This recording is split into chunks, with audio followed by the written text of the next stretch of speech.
Hola niños, bienvenidos el día de hoy a sus clases virtuales de nuestra área de literatura. Hoy vamos a hablar sobre los semidioses griegos o de algunos semidioses griegos. Para hablar de los semidioses griegos, recordemos un poquito qué son los mitos. ¿Ustedes se acuerdan? Si no es así, no se preocupen, yo les haré recordar. Los mitos, niños, son narraciones de hechos fantásticos que los comunicaban o los hacían de forma oral. Un mito es muy importante porque nos da a conocer las historias de los pueblos. Y los mitos, niños, o un conjunto de mitos hacen una mitología. En los mitos podemos encontrar personajes como los dioses, semidioses, héroes, historias del mundo y hasta de monstruos también. Entonces, hoy vamos a ver dentro de la mitología griega esta historia de los semidioses. Y vamos a empezar con la historia de Perseo y la Gorgona, o también llamada Medusa. ¿Ustedes han escuchado alguna vez de Medusa? Tal vez algunos sí, ¿no? A continuación, les invito a ver un pequeño video. Muy atentos.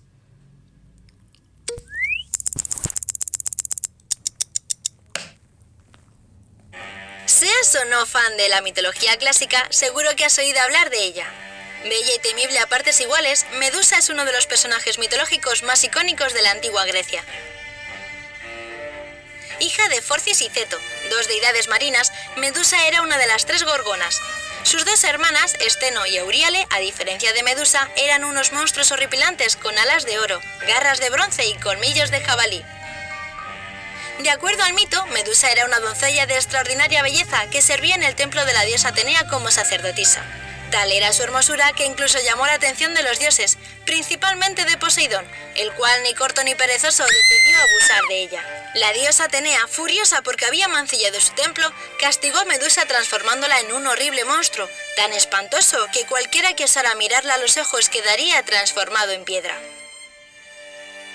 Y por si el castigo de Atenea no hubiera sido suficiente, la diosa Afrodita, que envidiaba el hermoso cabello de la muchacha, lo convirtió en serpientes venenosas. Así, Medusa fue desterrada a las tierras hiperbóreas.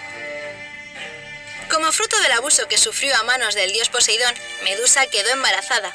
Esto hizo que la diosa Atenea se enfureciera aún más y envió al héroe Perseo en su busca para darle muerte. Para hacer frente a Medusa, Atenea proveyó a Perseo con una espada, el casco de invisibilidad del dios Hades, un escudo espejado para evitar la mirada petrificante del monstruo y las sandalias aladas del dios Hermes. Perseo, en su viaje para matar a Medusa, visitó a las Graias o Greas, tres hermanas que compartían un solo ojo y que eran capaces de responder a las más difíciles de las preguntas. Perseo descubrió así que la forma de poner fin a la vida de Medusa era mediante la decapitación. Una vez en las tierras hiperbóreas, Perseo decidió no enfrentarse a Medusa y esperó a que ésta se durmiese.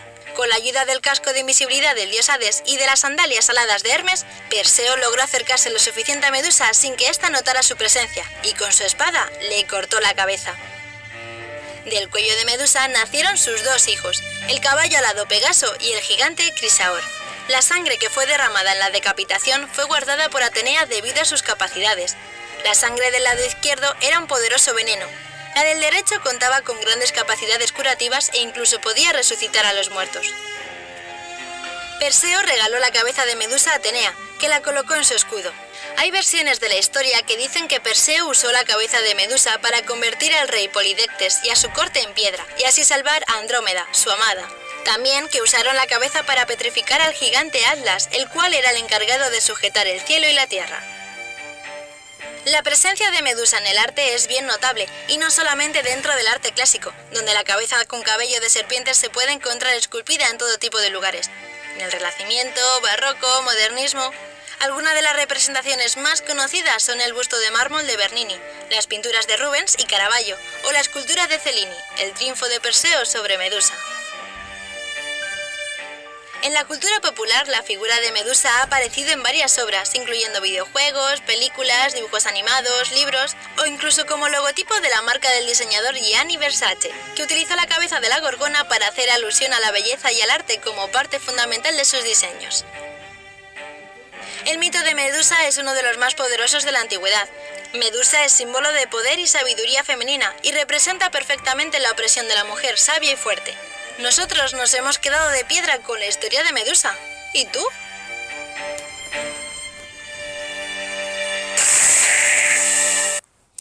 Bien, niños, como acabamos de ver la historia de Medusa y cómo es que Perseo la mata. Pero esta historia de Perseo, del nacimiento, les voy a contar un poco más a detalle. La historia comienza en Argos con un rey llamado Acricio, quien, temeroso por los presagios del oráculo, pues le revelan que su nieto lo mataría. Es así que él decide encerrar a su única hija llamada Danae. Él la encierra en un profundo calabozo, evitando contacto alguno con los hombres. Mientras tanto, Zeus observa a Danae y se enamora profundamente de ella. Zeus se convierte en lluvia dorada, logrando estar junto a ella, y de esta unión nace Perseo. Al pasar los años, Acricio se da cuenta del nacimiento de Perseo y, preocupado por su destino, manda a los guardianes que lo arrojen al mar en un cofre. A los dos, tanto a Perseo como a su madre. Pero, por intervención divina del dios Poseidón, ellos logran salvarse. Ellos llegan a una isla llamada Los Cefiros. Ahí son rescatados por un humilde pescador llamado Dictis, quien recoge a la mujer y al niño, y cría a Perseo como su propio hijo. Pero un día, muchos años después, apareció el rey de la isla, Polidictis, y él se enamora de Danae, madre de Perseo, atraído por su belleza, y además quería casarse con ella y por eso la secuestra. Para evitar esto, Perseo, con la excusa de traer un regalo para la boda, sale a buscar la cabeza de la gorgona Medusa. Observemos acá. Acá está el rey Acricio, acá está Danae. Les voy a dar unos momentos para que puedan leer. Acá está el rey Polidictis, que secuestra a Danae. Y al final acá está Perseo, donde le dice que a cambio de la libertad de su madre, le va a traer la cabeza de Medusa. Y como vimos en el video, Perseo recibe ayuda de algunos dioses para derrotar a Medusa. Perseo mata a Medusa, el ruido despierta a sus hermanas de Medusas, que eran otras dos gorgonas. Perseo se escapa de las horrorosas hermanas, las gorgonas, y luego se encuentra a un reino. Este reino era el reino de Etiopía. Acá en este reino, Perseo conoce a la princesa Andrómeda, que ella estaba destinada a morir a manos de una criatura que estaba a punto de devorarla. Perseo la salva y se casa con ella. Luego de esto, Perseo obedece y regresa pues con la cabeza de Medusa. Polidictis le había pedido esta cabeza. Más tarde, Perseo mata a Polidictis con la cabeza de Medusa, convirtiéndolo en roca. Pero esta historia no queda acá. La historia finaliza cuando, dice, Perseo se encontraba jugando con unos discos en una boda. Perseo lanza uno de estos discos y aplasta los dedos del rey Acricio, sí, padre de Danae, y lo mata. Es así y de esta manera que la profecía se cumple. Finalmente, el rey Acricio muere a manos de su nieto Perseo. Entonces, esta es la historia. Ahora veamos los personajes.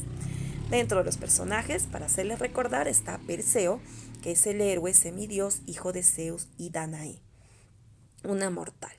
Zeus es dios del cielo y el trueno, rey del Olimpo. Ustedes saben que es hijo de Cronos y Rea, padre de Perseo. Danae es una mortal, es princesa de Argos, hija de Acricio y madre de Perseo. Acricio es el rey de Argos, padre de Danae y abuelo de Perseo. Ahora, niños, vamos a ver otro mito. Este mito es de Teseo y el Minotauro. Teseo también es considerado un semidios y otro héroe griego, que ustedes van a ver en el video que logra matar al Minotauro. El Minotauro era un monstruo, mitad toro, mitad humano.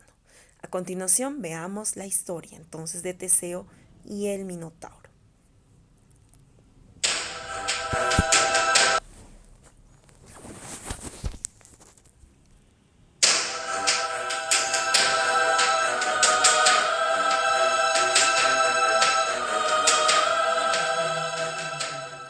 Minos, rey de Cenos, deseoso de congraciarse con su pueblo, le propuso a éste que le pidieran lo que ellos desearan. El pueblo le dijo a Minos que solicitara los favores del dios Poseidón para que le obsequiara un toro para sacrificarlo. Minos pidió los favores de Poseidón y éste lo obsequió con un hermoso toro blanco, al que Minos debía sacrificar. El rey de Creta quedó tan maravillado por la belleza del toro que decidió engañar al dios del mar. Hizo guardar al toro blanco en sus cobertizos y sacrificó un toro común. Cuando Poseidón se percató del engaño del rey cretense, decidió cobrarse venganza e hizo que la esposa de Minos, Pasífae, se enamorara perdidamente del toro. De tales amores, Pasífae dio a luz al Minotauro, de cuerpo humano y cabeza de toro, que rápidamente y en obediencia al oráculo pertinente fue escondido de las miradas curiosas. Este animal tenía una gran predilección por la carne humana. Lleno de vergüenza, el rey Minos encargó a Dédalo la construcción de un laberinto que sirviera para encerrar al Minotauro y del cual fuera imposible escapar. Así, Dédalo puso manos a la obra y construyó el laberinto de Creta. Cada luna nueva era necesario sacrificar un hombre al Minotauro para satisfacer su hambre feroz de carne humana. En caso contrario, el Minotauro abandonaba el laberinto de Creta y sumía en la desolación y la muerte a todo el pueblo. Fue durante el transcurso de estos tiempos que el rey Minos recibe la terrible noticia de que su hijo Androgeo había sido asesinado en Atenas y por ello decide lanzar un ataque militar contra la ciudad griega. Las fuerzas atenienses no estaban preparadas para el ataque sorpresivo al ejército de Minos y fueron rápidamente derrotadas. El rey Minos ofreció al pueblo de Atenas la paz a cambio de que cada 9 años los derrotados enviaran a 7 hombres y 7 doncellas para ser sacrificados al Minotauro en el laberinto de Creta. El acuerdo de paz contemplaba que si alguno de los jóvenes ofrecidos en sacrificio lograba matar al Minotauro, se consideraría cumplida la condena impuesta a Atenas. 2 veces pagaron los atenienses el trágico tributo. Se acercaba ya el día en que por tercera vez la nave de velas negras, signo de luto, iba a surcar la mar. Teseo, hijo único de Egeo, rey de Atenas, se ofreció como voluntario y juró a su padre matar al Minotauro. Teseo emprendió el viaje a Creta con el resto de los jóvenes ofrecidos en sacrificio. La prisión en Creta, donde Teseo y los otros jóvenes fueron alojados como prisioneros, lindaba con el parque por donde las hijas del rey Minos, Ariana y Freda, solían pasear. Un día, el carcelero avisó a Teseo que alguien quería hablarle. Al salir, el joven se encontró con Ariadna, la joven hija de Minos, quien se había enamorado de la belleza del joven ateniense. Ariadna obsequió a Teseo un ovillo de hilo que ella misma había confeccionado y le dijo que atara un extremo en la entrada del laberinto y que fue desenrollándolo hasta que hallara al Minotauro y cuando le diera muerte usara el hilo para lograr salir del laberinto de Creta. Junto al ovillo de hilo, la joven hija del rey le dio a Teseo una espada mágica para que pudiera dar muerte a la bestia. A la mañana siguiente, el príncipe fue conducido al laberinto. Cuando Teseo estuvo frente a las puertas del laberinto de Creta, ató un extremo del ovillo de hilo y comenzó a internarse en el laberinto en busca del Minotauro. Cuando el monstruo que habitaba allí se le apareció, el joven Teseo estuvo a punto de morir a causa del terror que impartía la bestia, pero logró recomponerse y con la ayuda de la espada mágica dio muerte al Minotauro. Cuando Teseo, con la ayuda del ovillo de hilo, salió del laberinto, obligó al rey Minos a cumplir su palabra. Teseo salvó su vida, la de sus compañeros y liberó a su ciudad de tan horrible condena. Antes de partir, Teseo ocultó en el barco a la bella Ariana y a su hermana Fedra y emprendieron el viaje de vuelta a Atenas. Durante el viaje y tras una feroz tormenta, tuvieron que refugiarse en la isla de Naxos. Vuelta a la calma, emprendieron el retorno, pero Ariadna no aparecía. La buscaron, la llamaron, pero fue en vano. Finalmente, abandonaron la búsqueda y se hicieron a la mar. habían zarpado cuando Ariadna despertó en el bosque, después de caer extenuada por el cansancio. De pronto, y rodeada por una monumental ceremonia, se le apareció el joven más bello que nunca antes haya visto. Era Dionisio, dios del vino, quien le ofreció matrimonio y hacerla inmortal. La joven aceptó y después de un viaje triunfal por la tierra, el dios la llevó a su morada eterna. En tanto, en Atenas cundía la tristeza. El anciano rey iba todos los días a la orilla del mar esperando ver a su hijo retornar. Al fin, el barco apareció en el horizonte, pero traían las velas negras, pues Teseo, abatido por la desaparición de Ariadna, había olvidado izar las velas blancas, signo de su victoria. Egeo se desesperó y, loco de dolor, el rey se arrojó al mar que desde entonces lleva su nombre. Pasó el tiempo y los atenienses reunidos en asamblea ofrecieron la corona a Teseo, quien se casó luego con Fedra y reinó por largos años. Bien, niños, acabamos de ver pues el mito de este otro semidios griego llamado Teseo, ¿verdad? Entonces, ahora, niños, vamos a ver un poquito los personajes, Teseo y el Minotauro. Los personajes son Minos, era el rey de la isla de Creta. Pasifae era la mujer del rey Minos, la reina de Creta. Ariadna era hija de Minos y Pasifae. Y Teseo es el héroe griego que mató finalmente al Minotauro. Espero que les haya gustado entonces este mito. Y por último vamos a ver otro mito. Este mito es de Jasón, otro héroe o semidios griego. Jasón, niños, era heredero legítimo del reino de su padre. Sin embargo, llegado el momento de que él ocupe el lugar, su hermano, el hermano de su padre, asume este reino ilegítimamente, mejor dicho, a la fuerza. La madre de Jasón, que aún no había dado a luz, temió por la vida de su hijo. Entonces organizó un funeral falso y dijo que el niño había nacido muerto. Más tarde, encargó la educación de su hijo a Quirón. Quirón era un centauro. Este había educado ya a varios héroes. Mientras tanto, el rey usurpador consultó al oráculo.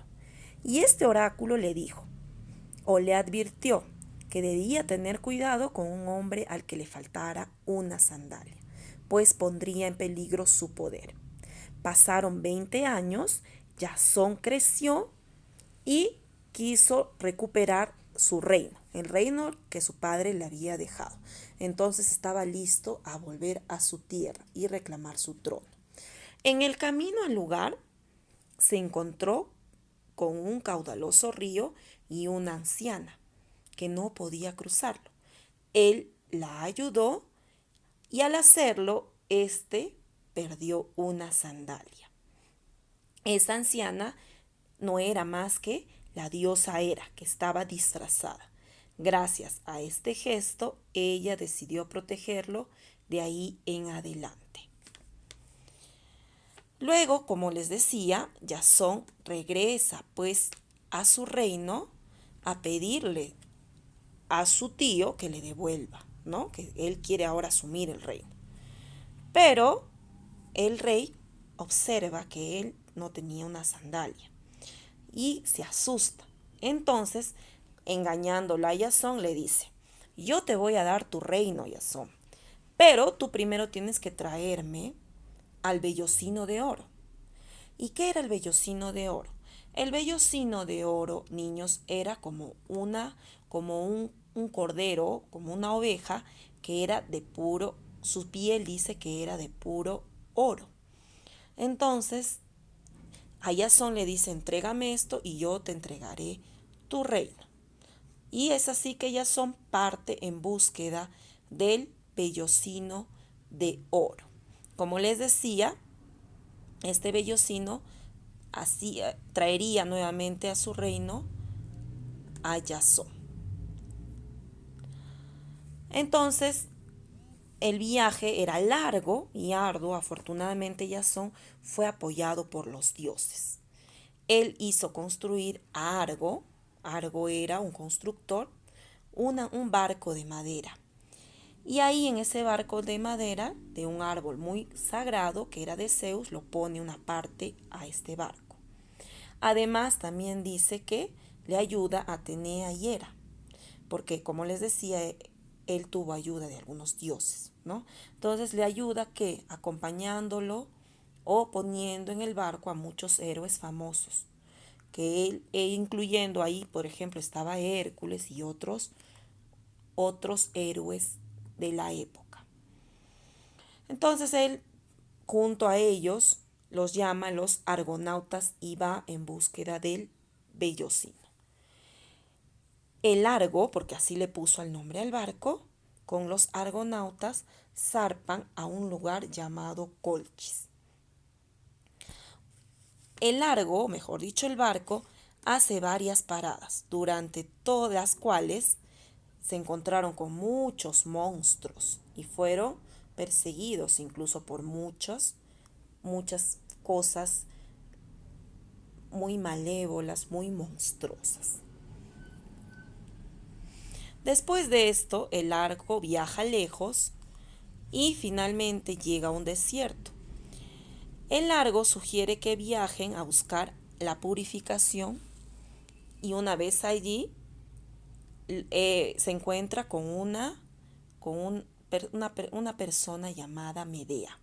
Medea era hija de un rey llamado Pelías. Y ella decide ayudarlos, pues ella también era como una hechicera. Ella ayuda a Jasón a que pueda derrotar a las grandes monstruosidades. Jasón luego, finalmente, con la ayuda de Medea, logra capturar el Bellocino de oro. Y finalmente regresa con el Bellocino a reclamar su lugar en el trono. Pero, pues como era de esperarse, el rey le niega esto. Entonces Medea, como era una hechicera, hechiza a las hijas de este rey y ellas lo matan. ¿Ya? Más adelante, entonces una vez muerto el rey, se queda Jasón con Medea, pasan 10 años, dice, en el reinado, pero Jasón es, digamos que, convencido de casarse con otra reina y esto hace que Medea entre en mucha cólera y decide quemar a su supuesta novia de Jasón. Y en el intento también muere ella y los hijos que había tenido con Jasón. Finalmente Jasón se queda solo y solo recuerda las grandes aventuras que había vivido con el Argo, conocido como el barco de los argonautas. Es así que finaliza la historia de Jasón y los argonautas, niños. Entonces, esto es entonces nuestros mitos del día de hoy. Espero que les haya gustado la clase. Y ahora viene el trabajo de ustedes. Ustedes me van a resolver las páginas 18, 19 y la página nada más 18 y 19 de su libro de literatura. Luego en la plataforma estoy dejando una ficha, lo imprimen, lo pegan en su cuaderno y lo resuelven. Si en caso no pueden imprimirla, pueden solo copiarla y resolverla. Entonces, niños, nos vemos muy pronto. Les mando muchos besos. Cuídense.